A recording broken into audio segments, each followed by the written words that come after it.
Carlos es barcelonés, es catalán, de pura cepa. Es un catalán de pura cepa. Él es un magistrado, es magistrado de segunda instancia, lo que acá llamamos un juez de cámara, ¿no?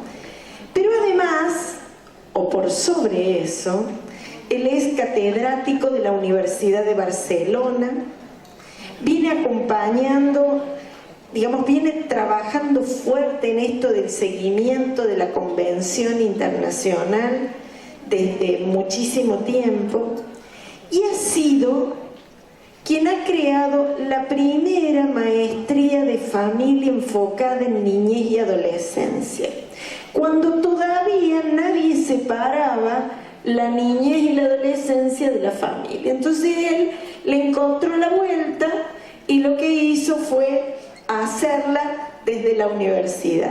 Además es mediador, es director del Centro de Mediación del Observatorio de Mediación de la Universidad de Barcelona.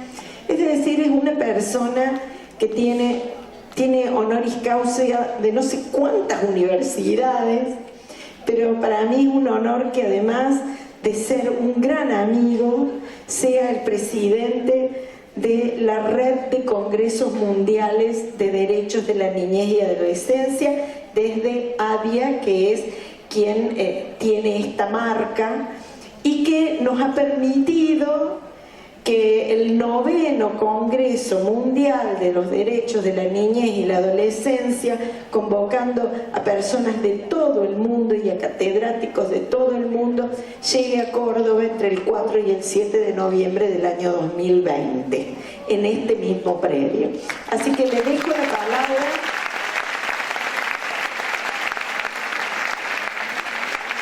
Le dejo la palabra a mi amigo para que desde el lugar que él quiera nos haga su reflexión. Muchas gracias, Amelia. Buenos días. Para mí es un honor, una satisfacción enorme, pero también una gran impresión estar por primera vez. Estuve hace un tiempo a través de una pantalla desde una habitación de hotel y por tanto yo no era consciente de lo que significaba este auditorio. Además es un auditorio tan selecto para mí y tan admirable, y para mí realmente es un verdadero honor estar en esta última sesión de esta diplomatura en cuidado, en crianza, en educación en la primera infancia, organizada tanto por la Universidad Provincial de Córdoba como por la Universidad Católica, rectora, decana. Gracias por hacer posible esta iniciativa tan importante y sobre todo también a la Defensoría de los Derechos de Niños, Niñas y Adolescentes de Córdoba. Les explico un poco que los que nos dedicamos a los derechos de la niñez y la adolescencia vemos esa invisibilización que nos ha explicado también Elena, ¿no?, de dos etapas cruciales. Pensamos en la niñez como la que va de casa a la escuela y por tanto nos dejamos a menudo una etapa fundamental o dos etapas fundamentales, porque en eso comparten la primera infancia y la adolescencia, un lugar marginal, muchas veces invisibilizado. Qué curioso, ¿no?, que cuando llegan al mundo, donde es tan importante la labor en las casas cuna, no tenemos ese referente fuerte a la hora de dedicarnos a sus derechos, que es realmente cuando los adquieren, cuando desde la personalidad se les debe considerar titulares de sus derechos.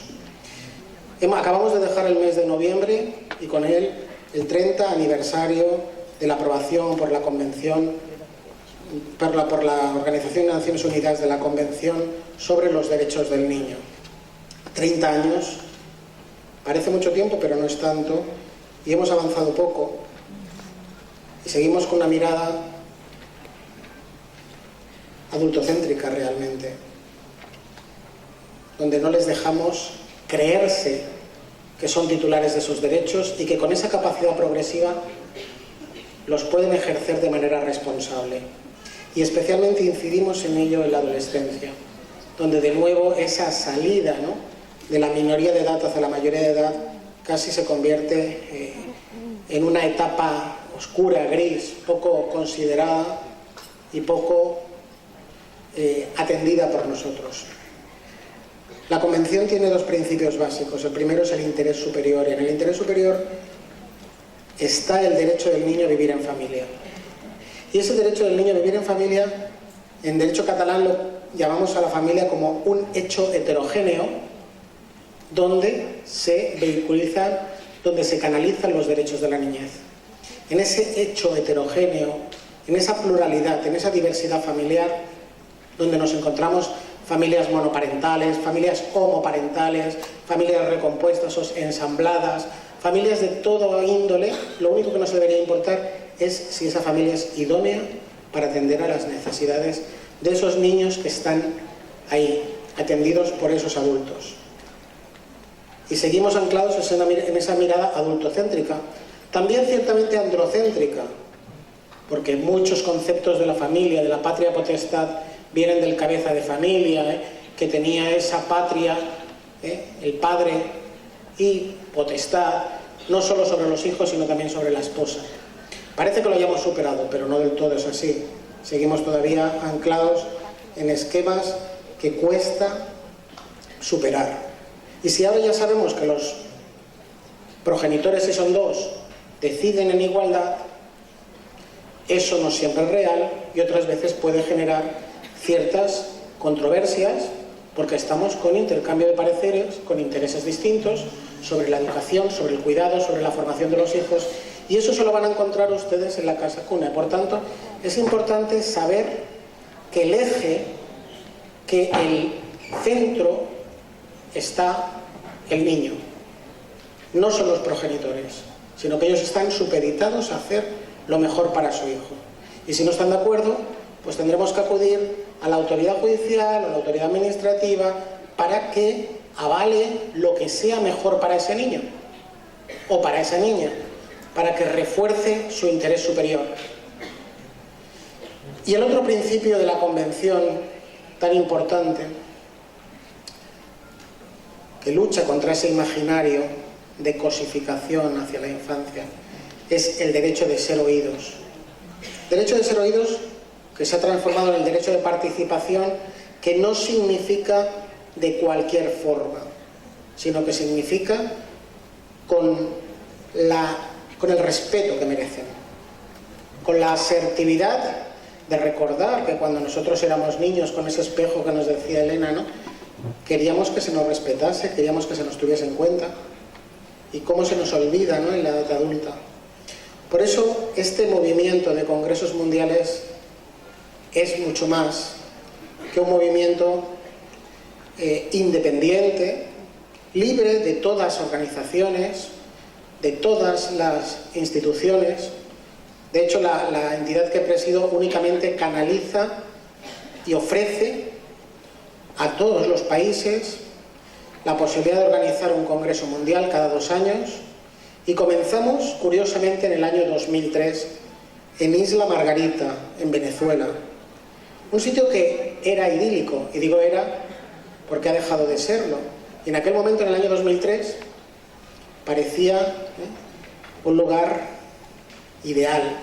Y sin embargo, el mundo va cambiando y a veces se transforma no de la mejor forma que quisiéramos. Y por eso esos congresos que empezaron ahí, continuaron en el año 2005 en Lima, en Perú.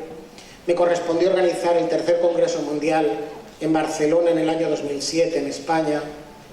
En el año 2010 nos fuimos a San Juan de Puerto Rico, donde tenía mucho interés en que el único país que no ha ratificado la convención, que es Estados Unidos, lo acabase haciendo. No logramos el objetivo, pero al menos sí sacudir bastante instituciones estadounidenses. Y de ahí nos fuimos en el año 2012 a San Juan, al otro San Juan, Argentina. Y en el 2014 a Puebla, México. Allí cumplíamos los 25 años de la convención y fue la única vez en la que el Comité de los Derechos del Niño, la primera y la única, abandonó su sede en Ginebra y se desplazó al Congreso Mundial para hacer una reunión y una declaración especial sobre los 25 años de la Convención. En el siguiente congreso, en 2016, nos fuimos a Asunción, a Paraguay. Y el año pasado, en 2018, estuvimos en Málaga, en España. Y no crean que fue fácil, porque hubo 12 candidaturas. Y les tengo que decir aquí que el Comité Internacional, que tenía objeciones, por ejemplo, a repetir país, pero habíamos repetido en España, a situaciones de evolución del peso, a cuestiones varias, se acabó derritiendo ante la pasión de Amelia López, que estaba allí en Málaga luchando porque Córdoba fuera la sede del 9º Congreso Mundial. Había candidatos muy importantes, Chile estaba presionando muchísimo, había, ya les digo, 12 candidaturas en las que ella nos decía: tenemos espacios, tenemos universidades, tenemos sobre todo gente con muchas ganas de trabajar por la infancia desde Córdoba, así que ese potencial humano fue determinante, y también fue determinante que donde más hace falta es donde tiene que ir el Congreso Mundial, porque realmente aquí se ha dicho, tenemos 1/3 de la población en pobreza infantil en Argentina. No crean que en España estamos tampoco muy bien, tenemos 1/4 parte de la población infantil en situación de pobreza. Aunque la imagen, el imaginario que se nos vende es distinto. A mí me decían, vas a Argentina, qué bien lo vas a pasar, qué bien vas a comer, qué bien... Argentina realmente es un país lleno de riqueza, de recursos y de gente maravillosa. Y España también tiene esa imagen, ¿no?, de primer mundo, y sin embargo está ese sector tan invisibilizado. Me ha gustado mucho ese término. Yo siempre digo, los niños no son vulnerables, no son un colectivo vulnerable, son un colectivo vulnerabilizado, porque ellos no están en una situación personal que les haga vulnerable. Somos los demás los que vulneramos por cuestión de edad y otras situaciones, por supuesto como la de discapacidad que hoy conmemoramos, que los hacemos todavía más vulnerables, vulnerabilizados. Esa es la cuestión sobre la que trabajamos en los congresos mundiales. Luchar juntos, cooperar contra la pobreza infantil y por sus derechos, por el ejercicio responsable de sus derechos, reconocidos y cumplidos. Y organizamos estos congresos mundiales con muchos precongresos mundiales por todo el mundo. Ya hemos celebrado varios. Hemos estado en Guatemala, en Salvador, en Valladolid, España, en Chile, en Constitución, y en todos pone rumbo a Córdoba, Argentina, noviembre 2020. Yo organizaré el nuestro en Barcelona.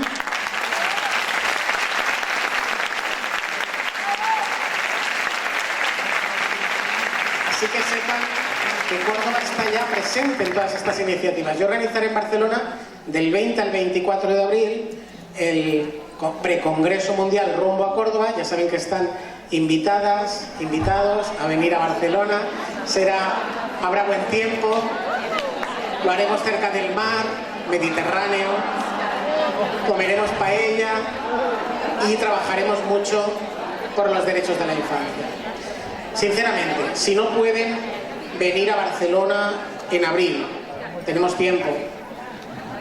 Abril, 20-24 de abril, será en Barcelona, con casi toda la probabilidad será en Sitges, que es un pueblo magnífico limítrofe a Barcelona. Si no pudieran venir a Barcelona, que sepan que allí tienen abierta siempre mi oficina en la Facultad de Derecho de la Universidad de Barcelona. Es la primera universidad en el ranking internacional española, por tanto, ahí estamos, tienen mi oficina. Yo, como ha dicho Amelia, desde hace 22 años dirijo el máster en Derecho de Familia e Infancia de la Universidad de Barcelona. Se cierra en octubre. Este año solo hay 50 plazas, este año hay 4 argentinas en el curso. Cada año tenemos de todos los países. Y recuerdo que cuando yo en el año 97 propuse hacer una maestría, un máster sobre derechos de familia desde la infancia, me dijeron no hay tema y no va a durar. Realmente me impresiona ver ahora que tenemos que cerrar con lista de espera, con una gran sensibilización y sobre todo por el cambio de paradigma que hemos ido dándole a ese máster, donde apostamos por la interdisciplinariedad. No podemos estar solos trabajando con la niñez, tenemos que trabajar en red, en equipo y con respeto interprofesional.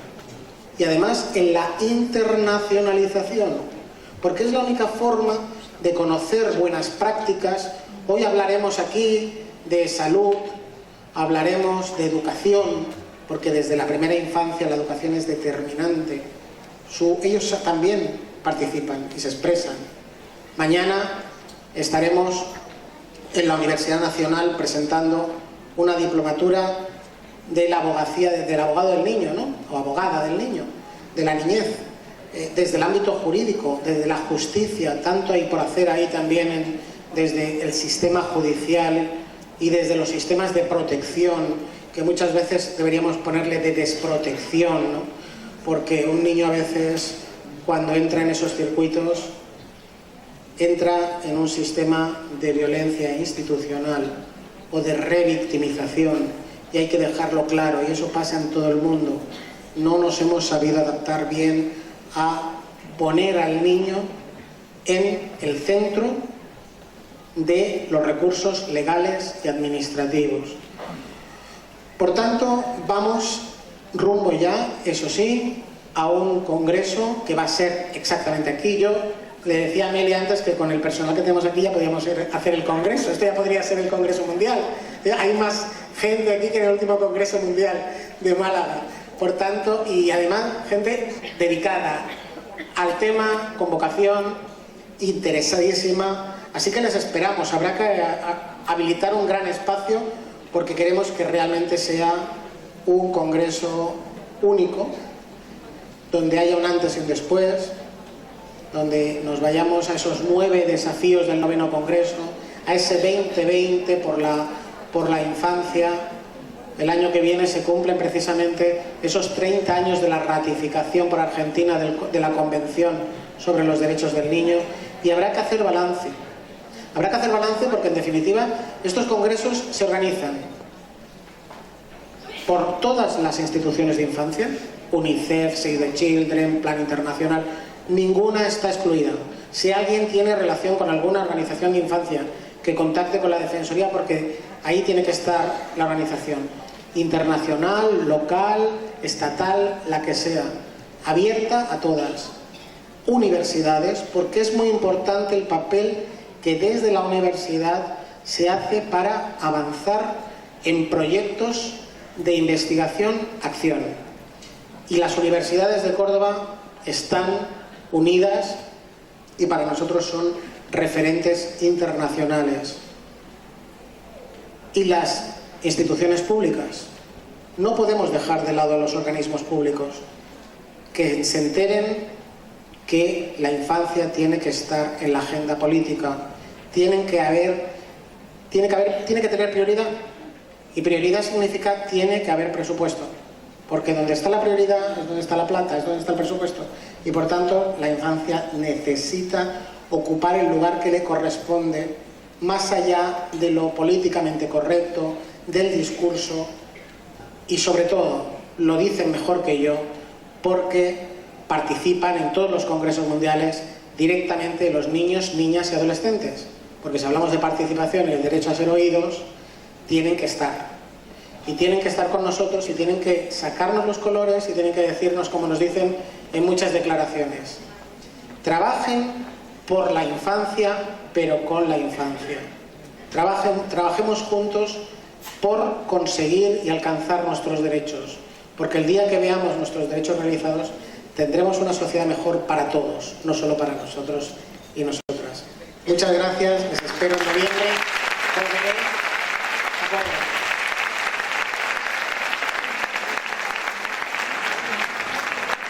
¿Saben que esto es? Van a poner el video.